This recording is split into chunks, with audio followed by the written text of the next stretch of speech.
Name the first D&D setting that comes to your mind.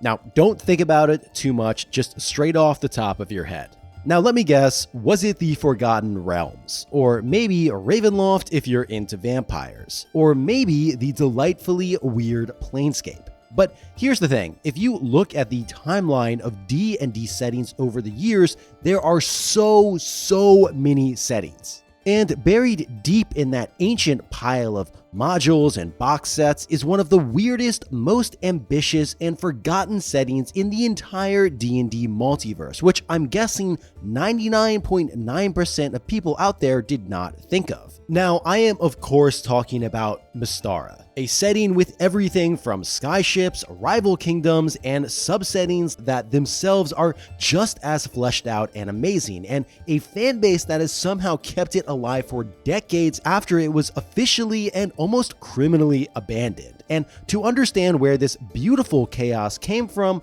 we've got to go all the way back to the Wild West days of D&D before campaign settings were even really a concept. Now, in this strange and primordial ooze of game design, Mystara took shape. It was kind of part Frankenstein patchwork, part fever dream, and a blend of real-world countries that were dialed up to a high fantasy 11. So in this video, we're digging into the chaotic brilliance of it, what it actually is, how it came to be, what makes it so weird and compelling, and how it almost disappeared completely, and why fans are still keeping it alive decades later, to explore whatever happened to Mystara. Hi everyone, my name is Otto, and welcome to Exits Examined. In this channel, we will be exploring series, franchises, and more after their prime time has seemingly come to an end. If that sounds good to you, there's a like and subscribe button below, and I want to give an enormous shout out to my patrons who keep this channel alive and possible. You guys rock. So how does one even describe Mystara? Honestly, it's like someone took 30 different fantasy and medieval countries, mixed them in with just wild fantasy ideas on top of it for good measure, threw them into a blender, hit blend, and instead of a disgusting mush mess coming out of the oven, you got one of the best settings in D&D. Mystara is the ultimate variety show of D&D settings. It's less about one big cohesive theme and more about throwing a wild mix of genres together and seeing what sticks. You've got your classic fantasy empires inspired by Byzantium? Check. Prehistoric Aztec fantasy? Sure. Spaceships? Why not? Cat people? You bet. Mystara can make it happen. Now, you'd think with all that's going on, it would be a chaotic mess, right? Well, yes, it kind of is sometimes, but when it works, it works. Now, most regions are loosely inspired by real-world civilizations, which, on the plus side, makes it instantly readable, very much like the Hyperion Age from Conan, which is no coincidence. You don't need a lore dump to get what a Roman-style empire is about. But then it twists everything just enough with high fantasy weirdness to keep it fun. It's kind of like you're handed a smorgasbord of every D&D trope you can think of, except each one is amped up. So let's take a tour of what this setting actually is. First stop is, of course, the Grand Duchy of Karamikos, basically the poster child of Mystara. It's a grounded, frontier-style kingdom that blends rugged wilderness with medieval Eastern European vibes. Think of Serbia, complete with a little bit of ethnic strife and goblins in the woods for good measure. And then there's Theatis, a very Byzantine Empire-esque, full of politics, backstabbing, nobles, and high drama. And what's an empire without a rival empire? Because we also got Alphatia. If Theatis is Rome, Alphatia is Atlantis, but by the way, is descended from alien colonists who nuked their original homeworld and crash-landed here. Why not? Heading north, you've got the Viking-inspired realms, and to the south lies Yalarum, a desert kingdom steeped in Arabian Nights flair. And if you're in the mood for something more arcane mixed with classic evil scientist energy, why not go to Glantry, which is kind of like fantasy Yugoslavia. You've got an aristocracy of magic users and a university of magic that would make Hogwarts look like daycare. It's like a magical Renaissance city-state if it were run by morally compromised wizards. Now, of course, it's not all humans. We've got the dwarves of the not-so-imaginatively named Rockholm, and we've got the halflings of the Five Shires, which, yes, Tolkien nod, but these are are not the wide-eyed hobbits in Lord of the Rings, because these guys have survived invasions, slavery with their very own version of halfling gap year, but instead of doing yoga in Southeast Asia, they go adventuring or just good old pirating. So the average middle-aged halfling very likely has a good old John Wick style lockbox filled with a good amount of magical weapons ready to go if you mess with them. Now, there's too many nations to even mention, but all of them are fun in their own way. You've got fantasy Mongolia, even fantasy Native Americans, were sadly never really that fleshed out. And crucially, most nations aren't evil for the sake of it, like you could see their perspective. And then there are the rivalries between all of them. You've got feuds between factions galore. Take the long simmering feud between Galantry's mad scientist and halflings. And this is not helped by Galantry having a harmless tendency to dissect halflings in the name of magical research. Lovely. And you get the sense that Mystara is alive, and there's so much history and backstory here, and basically just stepping into one moment in a much bigger timeline. Now, I don't want to make it sound like it's all 100% grounded, because there is plenty of room for just out there stuff, and fantasy stuff too. Take for example, elves. This setting probably has the most elves out of any D&D setting I've ever seen. Shadow elves, aquatic elves, ice elves, elves for you, elves for me, elves for everyone. And on top of this, you just have some straight up pure funness, like flying gnome cities and skyships. And if all of that still isn't enough for you, you greedy little sausage, there's entire other subsettings out the woozy, with the older D&D Blackmoor setting being retconned to exist in Mystara's distant past. And it would be absolutely criminal to talk about Mystara without mentioning one of the wildest subsettings in all of D&D, the Hollow World. So inside the planet is an entirely separate world, a massive inner realm bathed in the light of a glowing red sun that never sets. Dinosaurs roam the plains, lost civilizations thrive, and ancient cultures that should have crumbled centuries ago are still alive and kicking. Why? Because some of the gods of Mystara didn't want certain societies to vanish completely, so they built the Hollow World as a kind of magical time capsule where ancient people are preserved in a magical stasis. Civilizations that were on the brink of collapse, like ancient Greek-style republics or Egyptian-esque kingdoms, all live on here, frozen in their prime. And the Hollow World has its own rules. Societies are trapped in cultural stasis, meaning that they rarely change or evolve. So if you're expecting technological progress or social revolutions, this is not the place for you. And yeah, if you ever wanted to run a campaign complete with Bronze Age civilizations, multiple Aztec empires, including Aztec orcs and Aztec elves, and dinosaur riding, this is going to be your playground. But Mystara is not just about freedom and geography. The same sense of openness extends to what your characters can actually do. Now, unlike some D&D settings that keep player ambitions relatively grounded, Mystara opens the gates and says, sure, go wild. Once you become landed nobility, absolutely. The game practically encourages it. You're not just a wandering adventurer, you can run your own land, rule a kingdom, the whole 9 yards. And if that's not ambitious enough for you, well, you can always become a god. Now, Mystara doesn't really have gods in the traditional sense. Instead, it has immortals, basically mortals who have ascended into a godlike status. And some of them can even be dinosaurs, because you, dinosaurs are awesome. And even players can eventually ascend to immortality, which is something maybe understandably not a lot of other D&D settings let you do. And we haven't even touched on the races, monsters, and sheer pile of bizarre character options that Mystara throws at you. Now, first of all, Mystara was built before a lot of standard D&D tropes were fully locked in, so a lot of usual suspects just aren't part of the picture. You're not going to see tieflings or dragonborn running around, and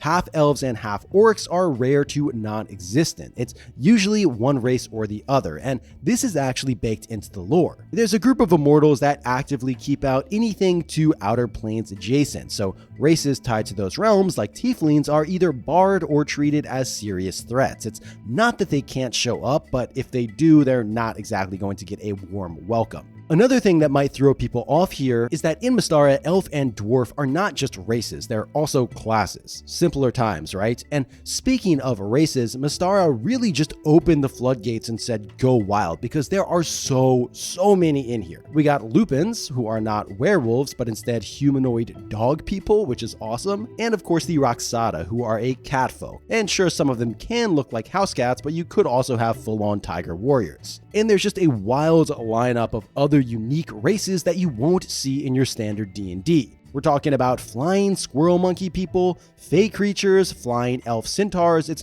just a wonderful mix that really sets the tone for how offbeat and imaginative Mystara is. So to understand the actual history of Mystara and how it came to be, we have to go back to the Wild West days of D&D and its parent company TSR. Now, you get a sense that compared to some later settings, which say what you will about them, but were very deliberate in their release and marketing, well, Mystara was not that. Now, on top of this, one confusing thing is that Mystara has a bit of an identity crisis, or at least that's what it looks like at first glance, because it has this Frankenstein timeline where key lore, maps, and everything else might change depending on which book or version you're reading. So let's do what TSR never quite managed and actually break this down so it makes somewhat sense. And keep in mind that most D&D settings, especially the later ones, lived in simpler times when D&D wasn't going through its puberty/identity crisis and thankfully were released under one rule set at a time. But Mystara, well, strap in. It started out in Basic D&D, specifically the version called BECME, which was a separate though largely similar game targeted at a younger audience, and it stands for Basic, Expert, Companion, Master, and Immortal. These were all different sets that all escalated your character from humble origins to literal gods. But Mystara later had separate editions in the AD&D Advanced Dungeons & Dragons editions, which was at the time a separate thing aimed for older audiences. Following me? Now, before it was officially Mystara, the setting was just known as the Known World, and a loose backdrop for early D&D adventures like the Isle of Dread in the early 80s.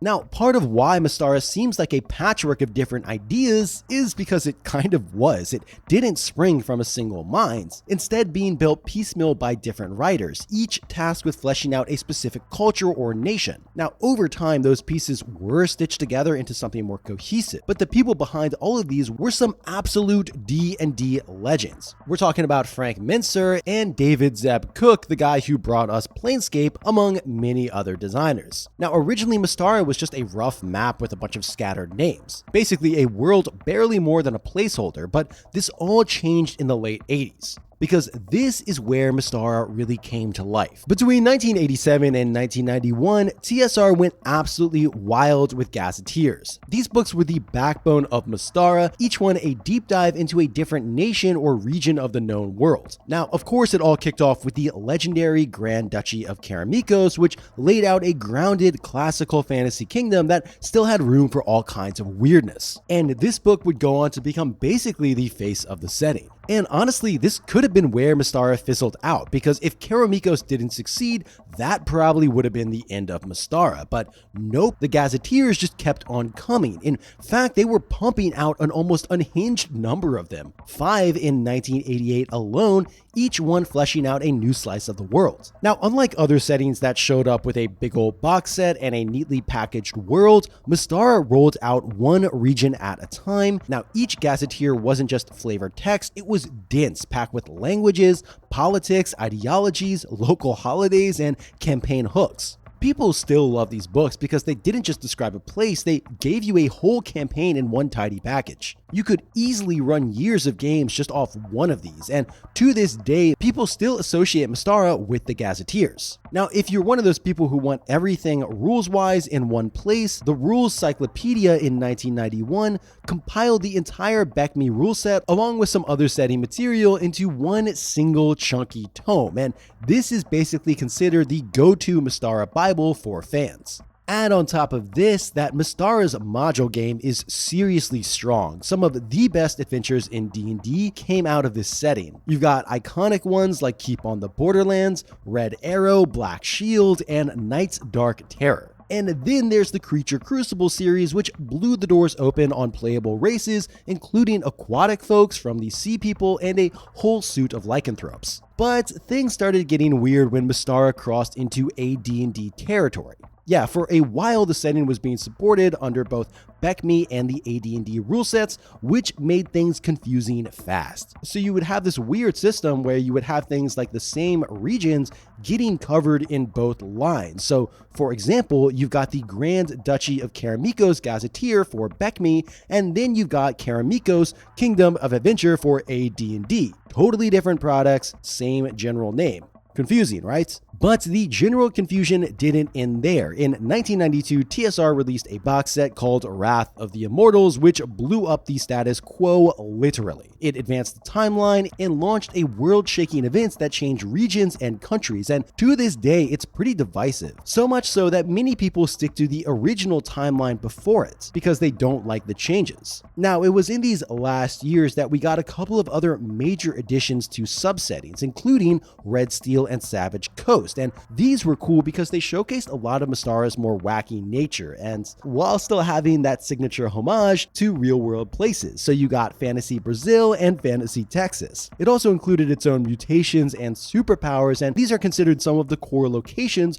along with the known worlds and hollow worlds. Interestingly enough, the second edition box sets also came with their own CDs. Now, the quality of the voice acting in the CDs does range quite a bit, but still interesting we got these. Now, we have to remember, in the greater context of TSR history, by 1995, TSR was circling the drain financially, and Mystara got the axe. Especially when Wizards of the Coast took over in 1997, they pretty much sidestepped Mystara entirely. Officially, it was quote-unquote problematic, because in their eyes, they thought the setting's use of real-world cultural parallels, especially outside the usual European-inspired fare, was a bit risque, which all gives me flashbacks to other incredible settings that got the axe because of their quote-unquote problematic nature, according to Wizards. So if all this talk of dice rolling and dungeon crawling has you itching for some tabletop action of your own, let me tell you about today's sponsor, Crystal Fortress. These folks make absolutely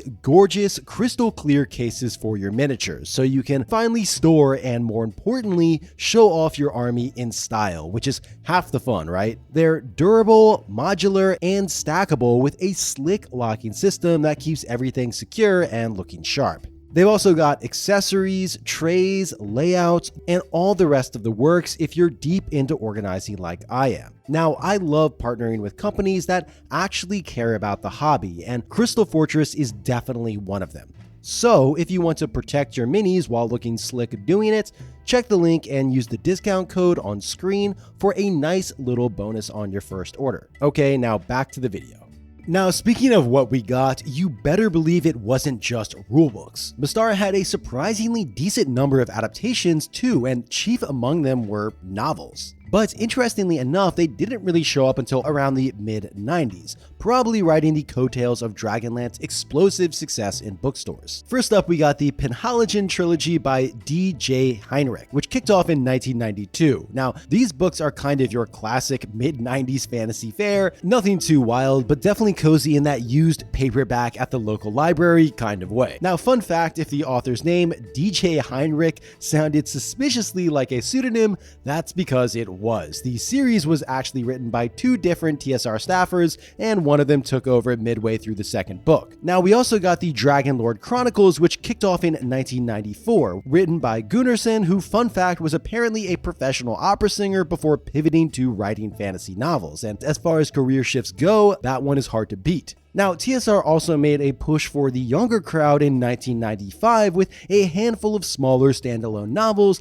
that were lighter, shorter reads. These include Rogues to Riches, Pawns Prevails, and Son of Dawn. And on top of these, there were also a couple one-off stories that took readers to different corners of the setting, including Dark Knight of Karamikos in 1995 and The Black Vessel in 1996. So all in all, actually a pretty decent selection of books, all things considered, but it actually wasn't just just that, because we also got some video games that were actually really good, and not just good for a licensed D&D property. These were genuinely interesting, and the wildest thing is that they were all totally different genres, which in a way does kind of make sense for such a patchwork-like setting that is Mystara. First off, we got Order of the Griffin, which was a tactical RPG developed by none other than Westwood, yes, the Command and Conquer people. This was set in the classic nation of Karamikos and follows a very Goldbox style format: first-person exploration, tactical grid combat, and a party made of your usual suspects: thieves, elves, the whole gang. Dungeon crawling, town visiting, tactical battles, it's a real D&D sampler platter. Now, of course, we cannot have video games in Mystara without at least one set in the Hollow World, and in this vein, we got D&D Warriors of the Eternal Sun. It opens with your kingdom literally getting yoinked into the center of the planet, and you're left to survive in this beautifully insane subterranean world filled with dinosaurs and sorcerer cults. Gameplay-wise, it's part overworld exploration, part first-person dungeon crawl. It's tough, it's weird, and also kind of great. Then out of nowhere, we got Fantasy Empires, a grand strategy game set in Mystara. Think super early Total War, but D&D, which does sound awesome, right? You pick a character class, try to conquer provinces across the known world, build armies, manage diplomacy. It's not the deepest strategy game ever, but it does have a ton of charm, especially with the graphics colorful in that classic 90s pixel way, and a creepy wizard DM who watches over everything on top of your screen, which adds a nice touch of your DM is disappointed in you energy. But we cannot talk about the video games of Mystara without talking about Tower of Doom. It's basically what if D&D and Street Fighter went out on a wild night in Tokyo and accidentally had a child. It's a side-scrolling arcade beat-em-up made by Capcom. And this might seem like an odd fit considering a big part of the market for this was Japanese, but actually Mystara was quite popular internationally, especially in Japan and Italy. Anyway, hilariously enough, apparently when Capcom got the D&D license, no one at the studio knew what this weird American D&D was, so they just grabbed the first D&D nerd they could find off the street to help make sense of all this weird D&D nerd. And the result was surprisingly faithful. You got proper D&D classes, real spells that unfortunately pause the game every time they were cast, which can be quite annoying, but you also got shops, gear, branching paths, optional bosses, and it all really came together, and it's this beautiful mashup of different genres, aesthetics, and ideas that has never really been done before or since. And then they really one-upped themselves with the sequel, Shadow over Mystara, in 1996, with more characters, better art, tighter gameplay, and some really clever mechanics, and it's genuinely one of the best D&D video games of the 90s. If Tower of Doom was a wild experiment, Shadow over Mystara was the refined version, a slick, stylish, beat-em-up RPG hybrid that still holds up today. So you might have noticed something about all these rulebooks and adaptations, that they mostly dropped in the 80s and 90s, which raises the obvious question, well, what happened to Mystara? Like, where is it now? Well, sadly, officially, Mystara has been more or less dead since the late 90s. When TSR got bought out by Wizards of the Coast, they didn't seem all that interesting in keeping the setting alive. But over the years, there have been some tidbits of characters popping up from time to time, even in 5e releases. And in this capitalistic society we live in, it's not outside the realm that something might be done with the setting if there's enough interest to pick it back up. But officially, as of now, there's been nothing. Instead, almost thankfully, Mystara was handed off to the fans. Wizards transitioned support to something called the Vaults of Pandius, which has become the official fan Mystara hub, and it still exists. To this day, Vaults of Pandius is up and running, packed with incredible resources, fan-made adventures, new guides for players, lore breakdowns, you name it, it's there. And honestly, that DIY energy is what makes Mystara, well, Mystara. This setting could have and probably should have faded into obscurity, remembered only by a handful of diehards, but that's not at all what happened. The fans dug in, got to work, and just never stopped. The community didn't just preserve it, they pretty much evolved it and expanded it in a lot of ways. And in a way, the fan-created material is way more cohesive, creative, and lovingly detailed than anything TSR published. And I'm not kidding when I say that the quality is next level. Shout out to Mystara Player's Guide, the Threshold magazine, which is, yes, an actual free magazine full of adventures, maps, NPCs, and art, and also the Mystara Reborn Facebook group, which is full of longtime fans sharing homebrew advice and world building. And if you're into maps, you need to check check out Atlas of Mystara, which is an amazing website full of stunning maps of the setting.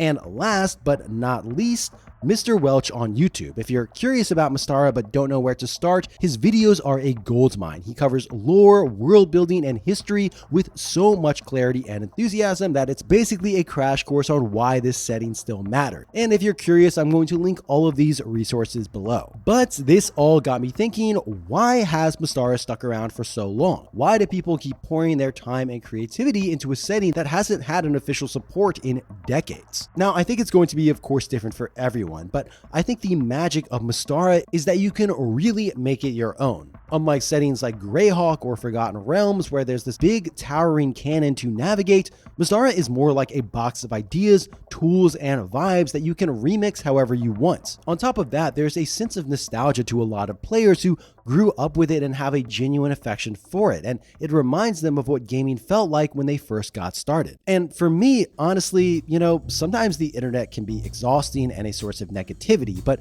seeing the Mystara community doing their thing, sharing maps, building guides, writing adventures, making art, it's just kind of heartwarming and a reminder of what makes tabletop gaming so great in the first place. People from all over the world bringing their own talents and stories to the table, all because of this weird, charming little messy setting that may be out of print, but despite all of that is still going strong.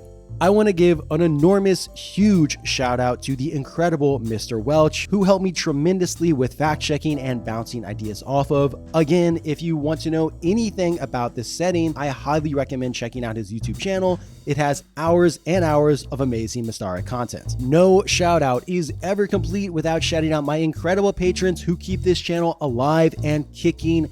Thank you so much. If you want to find out more ways to support me, I'm going to link my Patreon in the description below, where you can get access to the channel's Discord, where you can talk, hang out, yell at me, whatever you want to do. If you ever have any suggestions about what you want me to cover next, please drop a comment. Always really interesting to hear what you guys have to say. Anyway, thanks so much, and I'll see you next time. Bye.